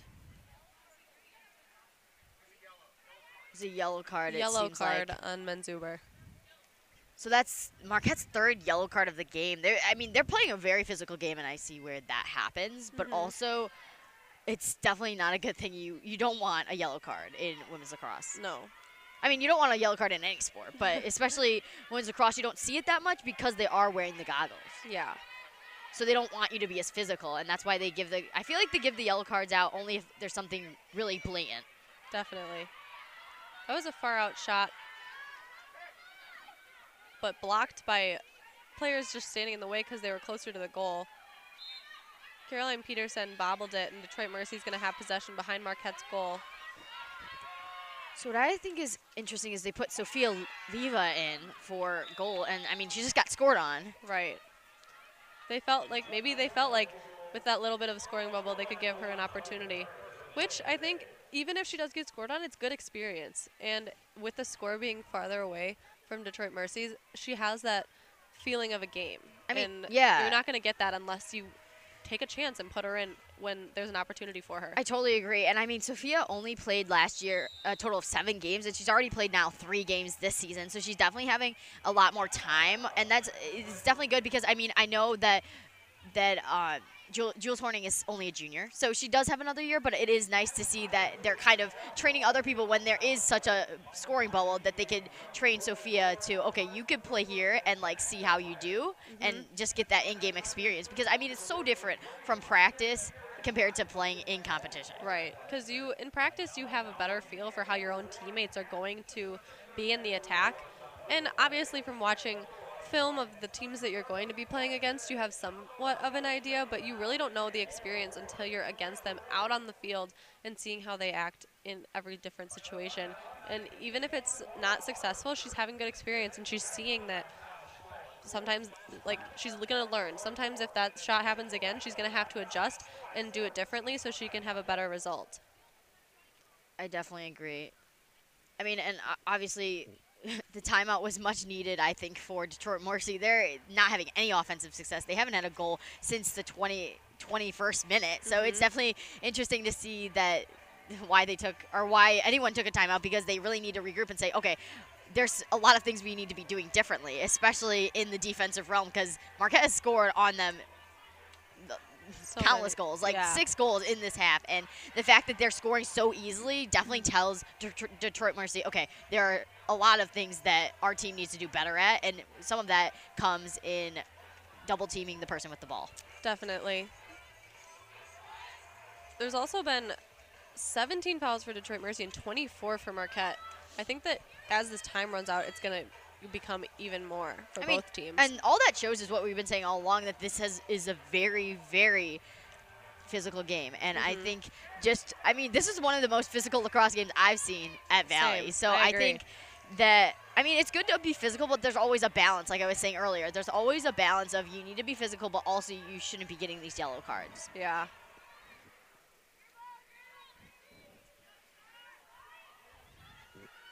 And going back to Sophia Leva, when we were talking about her earlier, she was in high school a U.S. Lacrosse All-American, so she is very experienced.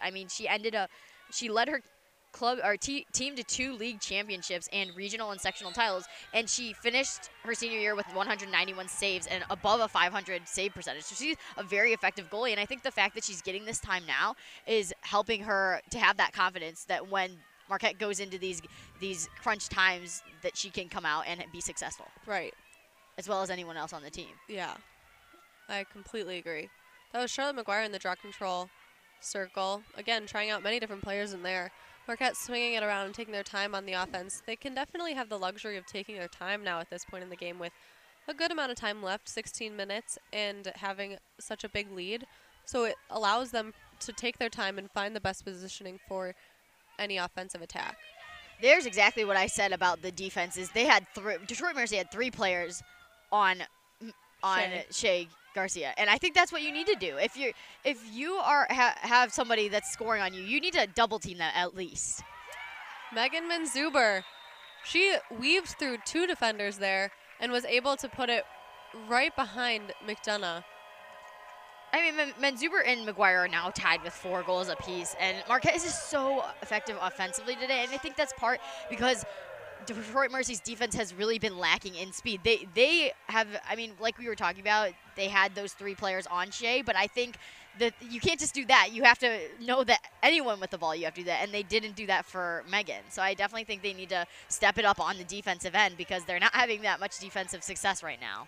I agree. I think Megan Manzuber, she's a junior midfielder, and I think she can have a tendency of being a quieter player. Like, you don't recognize her as much, but she is totally bringing it today in the offensive component of Marquette's offense. And she, alongside Charlotte McGuire, is making up for the fact that Gary Gabriel has been only shut down to 1 goal today. Exactly. What I found really interesting, Maddie, is that we know that Marquette loves to play fast pace, but the fact that they're having to slow it down, and Detroit likes to play slow pace, but they have to speed it up because they want to get goals to get back in this game. So I think it's interesting of the role reversal here. Definitely. Yeah, they're having to adjust based on the situation, which I think for Marquette is a good thing. They can take a step back and not have to need as much urgency at this point in the game. I mean, if I was on Detroit Mercy, there would be a lot of pressure because they are down 9 goals. So the fact that they need to really speed it up and try to get those goals, but against Marquette's defense, it's so difficult because they aren't controlling.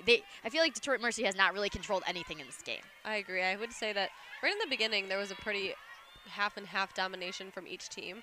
But now that the second half is about halfway over, Marquette has definitely done a better job on every end, on every aspect in the second half.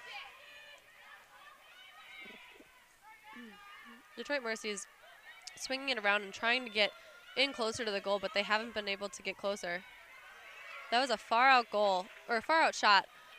Cameron Carraro, she took it way too far. I think she should have gone up a little bit, and that's exactly what we're talking about. Detroit Mercy taking these shots that are so out there that you really shouldn't take those shots. You need to be in position and be ready for that. I agree. That was maybe a sense of time, a lack of time, and she was just feeling as though they needed to shoot something, and it didn't matter what her location was. I mean, but also it's funny because you have 90 seconds, so it's not like it's a lot of time. 90 seconds to score a goal. It's a lot of time. So I think the fact that she didn't is the fact that she forced that shot was definitely not a good idea. That was a goal by Lindsay Wilcox. She was moving across the goal and put it into the bottom left corner. She's a very intimidating player. She has a tendency to stay far.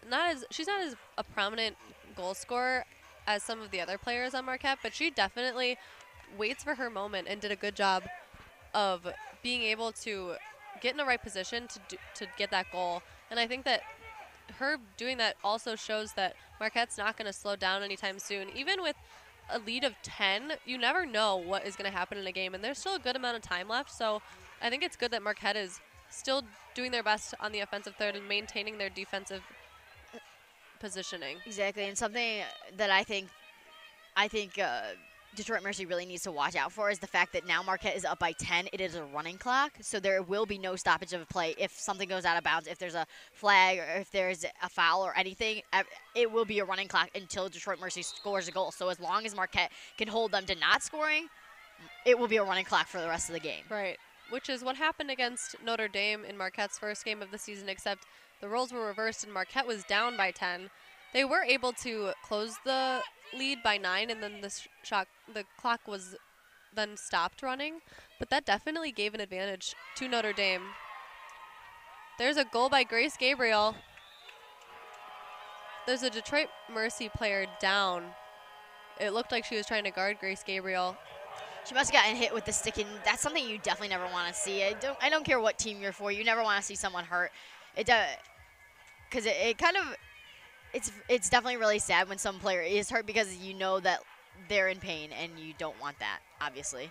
Yeah, you see how big of an aspect this game is to these players' lives, and so to see that if she did get an injury that could affect her playing, that's something you never want to see. That could affect her the rest of her college career sometimes, but I think she's getting up, so she'll be fine. Right. That was It Meredith looks like Moore. It was to her, like towards her forehead. And Grace Gabriel's stick was checked by the refs, and it said that it was okay. But yeah, that goal was from Grace Gabriel. So that's her second of the day, and that's going to make the score 18-7. Marquette's winning with 13 minutes left in this game. They did stop the clock now because of an injury. Every time there's an injury, they will stop the clock, but anything else, like, they will just let it keep it running because Marquette is ahead by 10 points. Actually 11 points, but since it's above 10, they'll keep the clock running. So starting now, they will keep the clock running until the end. Unless Detroit Mercy scores 4 goals or 2 or 3 goals. Unless the lead gets within 10 points, then it will continue to run for the rest of the game. Here we have Charlotte McGuire in the draw control circle. They're putting everybody in there. I think Meredith Black is trying to figure out who's the best in the draw circle. I mean, they have all this. They have a lead of 11. I mean, you could put anyone in the draw circle. And I think that with Grace Gabriel being such a prominent scorer for Marquette, her not being the one doing the draw control puts her in a better position to get a pass closer to the goal and have a better chance of scoring, which I think is great strategy if that's what Meredith Black is going for by putting different people in the draw control circle. Exactly. Now all Marquette really needs to do is just take out time. There's 12:39 left in the game. You just take out time, just pass it around. Don't let take one shot so you don't get a shot clock violation. But I mean, you just take the time out because you don't really need any more goals than you already have. You're up by 11. Yeah. But we'll take one more. Goal by Grace Gabriel. That's her third of the day, and it really turned around for her in these past couple of minutes. She was shut down the entire first half, and she's usually one that people can count on to score goals for Marquette, and she was shut down, which we've learned that throughout this season so far, teams have been aware that Grace Gabriel is a player to watch, and they've prepared well for how to guard her. But she is just such a good and diverse player that she's been able to find loopholes for how she can adjust and play differently in order to do what they don't necessarily expect of her. So there's things that she's been doing today that she usually wouldn't do to adjust to the fact that Detroit Mercy has done well guarding her. And I think that it's nice that she's scoring, but you also have to give credit to all the other players who contributed in scoring today, including Charlotte McGuire and Megan Manzuber, Shea Garcia, and Madison Kane. They've all contributed to the score for Marquette, which when a player who you're expecting to perform doesn't necessarily give the team what they need, it's great to see that another player can step up and take that role on. The most interesting thing, I think, is that Grace Gabriel had two consecutive goals and 3 of the last 6 Marquette goals. So I think she's really stepped it up the past couple minutes and the past half. I mean, she went from having 0 goals in the first half to having 3. Yeah. And that just shows how good she is offensively. Totally. And you can't argue with that. And I think one of the things that all the other teams that play Marquette need to watch out for is do exactly what Notre Dame did. Limit Grace Gabriel, and you have a possibility to win. There's a free position for Detroit Mercy right now. Juliana Horning's telling her players where she feels that they need to stand. And there's a goal for Detroit Mercy. That's about as good as opportunity as they're going to have. It's a great way for a team to have basically a one-on-one. There are players running in from every direction, but for the most part, the player with the ball has a great opportunity to score. So that goal was by Caitlin Wandel. She's definitely been a force in this game. And, I mean, in general, it's really interesting. She was the second fastest player to reach 100 points in just 29 games of her career. So she's very effective offensively in regards to assists and also scoring. I mean, she has 4 goals, which is tied for the highest of any player. So she has those 4 goals, and then, I mean, doesn't have any assists, but she's taken 10 shots. So 4 of her 10 shots have been in. So definitely a very effective offensive player. And, I mean, definitely Detroit Mercy needs it right now. I mean, there's 9:46 left in the game, and they're still down by 11. Right, and you see that this clock is running. It didn't seem as though they were in any rush to start after that goal. So I would think that if you're Detroit Mercy, you're running to get back into your positions to get that draw control done and get the game started again while the time is running out. I mean, and one of the things they need to do is play fast-paced offense, and I think they're trying to do that right now, but it is a little difficult with Marquette wanting to play. They always play fast, but they're trying to slow it down, and Detroit Mercy's trying to speed it up. So I think Marquette's defense really needs to slow them down if they're going to try to hold on to this 11-point lead.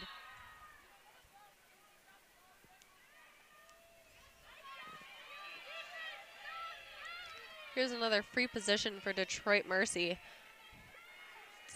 19-8. I mean, Mark, there have been a lot of free positions in this game. I mean, this is the 13th free position for Detroit Mercy. And, I mean, they couldn't capitalize on that one either. They've only made 3 out of the 13 that they've had, the opportunities. And I think something that's interesting about these free positions is that they have these times where they have the opportunity and they don't capitalize on them. Right.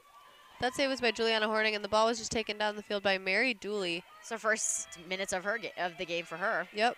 Definitely Meredith Black thinking about other players she can put in to get time playing in real games. You also see Lindsay Hill behind the goal. Mary Dooley competing for the ball right by the goal. Dunna recovered it, and Detroit Mercy has possession. Grace Gabriel and Mary Dooley coming off now. A lot of substitutions. Abby Lippold and Caroline Peterson subbing on.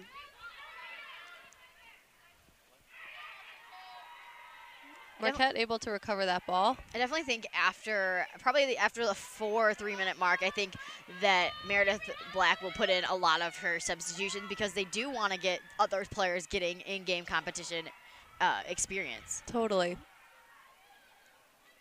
Right as you said that, Mary Dooley came back on. I think that it's good to see some fresh faces and see what they can contribute. I mean, last season, Mary Dooley only played 3 total games. She didn't have any shots. She didn't have any goals. So it's definitely a good experience for the sophomore to be able to try to step up. Because eventually she will be the leader on the team, and she will be the one playing the minutes. And in order for these older players to have experience, they need to get experience and these opportunities in games. Otherwise, it doesn't matter if you're older if you haven't had real game experience. This is going to result in a free position for Marquette. Maybe Megan Manzuber. And she got it. Megan Manzuber went right across her body. I mean, that's her 5th goal in this game. She now leads all scorers with 5 goals. And, I mean, it's her 10th goal of the season, so she's getting up there as well with Gabriel, Garcia, and McGuire. She's 5 of 7 on shots for today, so it shows how accurate she is also. It's one thing when a player has a lot of shots but only so many goals, and I think that shows that she's so good at finding the right place to put it and making use of the opportunities that she gets to put one in the back of the net. What I think is super interesting, this is kind of random, but one of the things I think is so interesting is Megan Zuber, I don't know if you know this, but she played tennis in high school. Okay. So it's so interesting to see how many of these lacrosse players have played different sports. I mean, Mary Dooley played in basketball too, and there's so many that have lettered in field hockey and also lacrosse and basketball and soccer and all of these sports that are kind of helping them in their speed and their technique for playing lacrosse and collegiate lacrosse. And Grace Gabriel recovers that one, but Detroit Mercy knocks it out of her hand. But it'll still be Marquette possession because it seems like Gabriel will get the possession again. 5 minutes and 30 seconds left in the game. Marquette's up 20-8. They've really taken away with this lead. It actually seems like Detroit Mercy has not. Every time they have the ball, they cannot score. They can't score. They can't hold on to it. It seems like Marquette has had, I think, majority of the possession this whole half.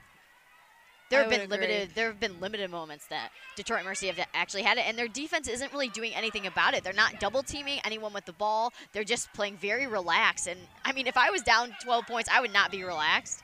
I agree.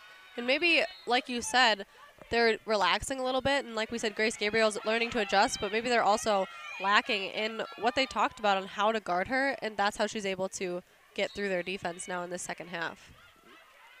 I definitely think their defense has not been aggressive at all in the second half. They have they can't hold on to the ball. They're having a lot of turnovers. It's just they're not playing an effective game either offensively or defensively. And I think if you have both of those failing against this Marquette team, you are not going to win. It's going to be very difficult. In these first 4 games for Marquette, you're already seeing so much improvement in every aspect. In that first game against Notre Dame, even though Notre Dame was a really hard opponent, I think that Marquette didn't know each other well enough to go into that game confidently. And now that they know each other a lot better and how they played, they're executing everything so much better. So that'll be a free position for Christina Ellis.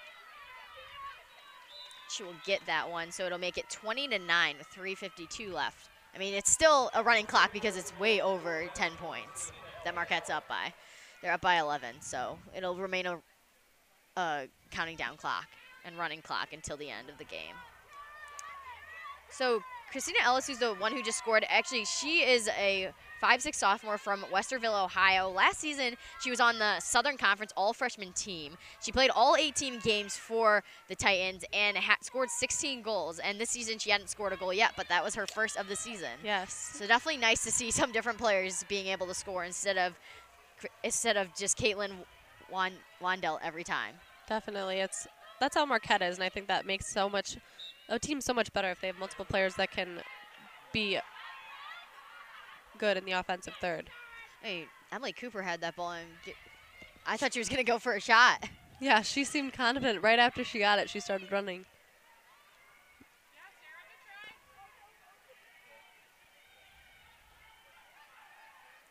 I mean, I think Detroit Mercy should have a feeling of urgency. Like they need to get they need to get something. They need to get something going because I feel nothing is going right for them right now. Yeah, they're just on the back end waiting for Marquette to act they're just reacting to Marquette instead of being proactive and trying to get the ball and take it down to their offensive third. I think they're just maintaining what they have right now. And that's another goal by Grace Gabriel.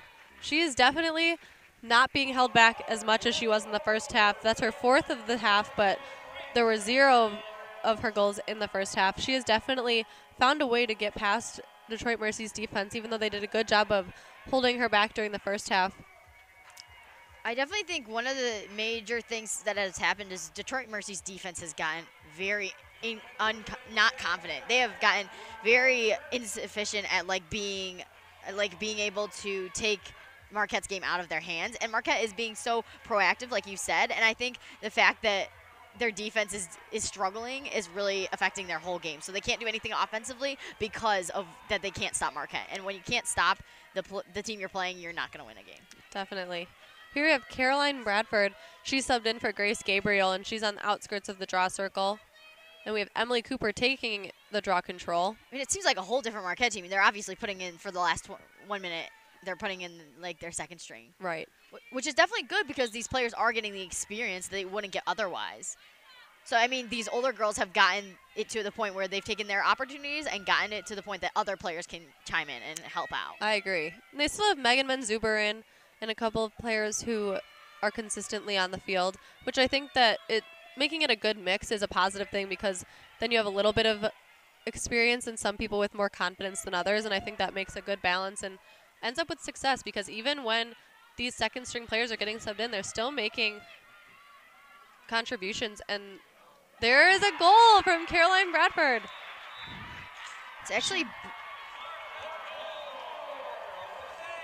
That's actually Caroline Bradford's first goal of the season. Actually, well, she's a freshman, so it's her first goal of her Marquette career. So that's definitely got to make her feel good. And I mean, even in the last 30 seconds, she was able to get a goal and get Marquette on even further in the scoreboard with 22 and 9. Right, that's awesome.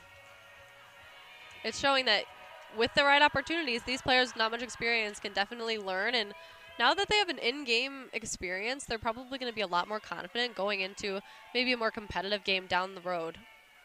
Exactly, and I think it's definitely got to get their momentum and confidence up knowing that they could step in and they could do something and they could actually help the team instead of just sitting on the bench. And I think it really shows Marquette's depth. Right. That they have all these players that can sub in at any time. And that is the game. Final score, Marquette 22, Detroit Mercy 9.